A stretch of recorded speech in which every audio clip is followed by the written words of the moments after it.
Menda shunisi yaxshiki, o'zim xizmatlarda farzand tarbiyasi bilan band bo'lsam ham yordamchim, ya'ni birinchi o'rinda aynan Oybek Nigorani prodyuseri ham deymizmi, ijodiy rahbari deymizmi, turmush o'rtog'im borlar.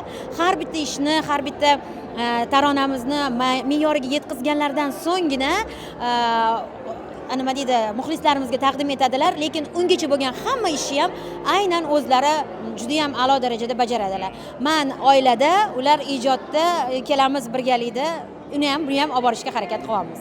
Xo'p, sizdan ham yaqin kunlarda mana shunaqa bir yangi chiroyli premyerada kutishimiz mumkinmi yoki yaqin orada qaysi? Bunaqa endi premyera bunaqa masshtabda emas-ku, lekin yaqin orada Xudo xolasa ketma-ketlikda ikkita juda ham chiroyli bo'lgan sokin taronalar poylab turibdi. Faqatgina ozgincha sayqalishlari qolgan. Inshaalloh Xudo xolasa premyera bo'ladi. Bu aynan o'sha Oybek Nigorani o'zining yo'nalishida bo'ladi. Albatta, albatta. Juda ham go'zal taronalar Xudo xolasa taqdim etiladi.